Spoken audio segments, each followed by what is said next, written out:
We've been told burnout is a symptom of working too hard. We treat it like a limit we eventually hit. But somehow, I think there's more to it. Because if the effort was the problem, then the people doing the most will always have the most influence. And to be frank, that's not what we see. Some of the most exhausted people are also the least influential. So clearly, the issue isn't about effort, it's output. What we actually get back from how our energy is used. I call this the influence yield.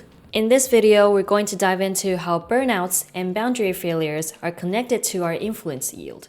In the last 2 episodes, we worked on identity and internal stability to close the influence gap. But none of that holds if your energy isn't protected. Because we don't just spend energy, we either design how our energy is distributed or we let everything have access to it. When the access isn't controlled, we start paying the hidden authority tax. It directly affects our influence and performance. And every time we pay that tax, our influence yield decreases. It's cause and effect.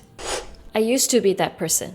I said yes to everything because it made me feel reliable, useful, and needed. I had this strong sense of purpose. I thought my colleagues asked for my help because I was special and I was more valuable than others. At one point, I had 2 meetings and 5 consultations in a single day. That alone was already heavy. Then a colleague asked me if I could take over one more client. Even though I was already stretched thin, I still said yes. And that yes turned into a disaster. I didn't just mess up that client, I also messed up my own meetings. A few weeks later, there was a company vote for who brought the most value to the team. Shockingly, I didn't even come close to the top 3. That moment shattered my sense of irreplaceability. And the worst part is, I got into trouble for taking on more than I could handle. My own performance had already been declining. Boundary failure didn't just make me pay extra authority tax. It also caused my influence yield to drop.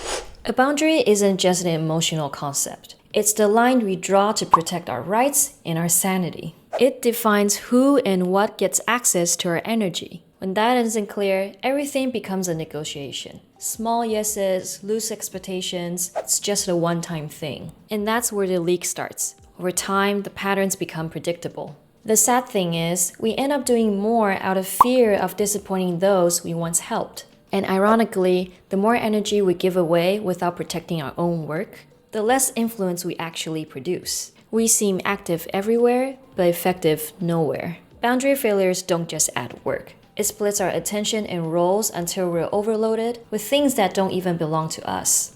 To fix this loop of boundary failures and burnout, I use this 3-step framework to help me reset expectations and stop energy leak. The first step, I call it the reset. The key is to stop assuming people understand your limits. They don't. If you don't define what's in scope, everything becomes your responsibility. And it's in these repeated, low-value negotiations where your energy disappears.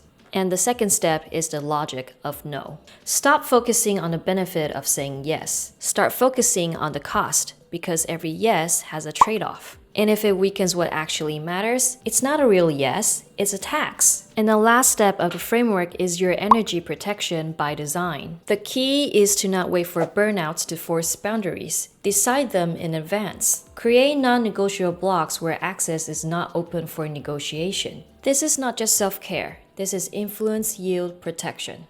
Burnout doesn't just happen in one moment. It is the accumulation of repeated boundary failures over time. And eventually, those failures lead to a drop in influence yield. And when it drops far enough, instead of being seen as a valuable asset, we start being treated as expendable. That's why boundaries matter, not emotionally, but structurally. They determine our influence yield. In the next episode, we'll dive deeper into how to communicate our boundaries without losing connection and influence. The boundary isn't the hard part. It is how you say it without losing your position. I'll see you there. Bye.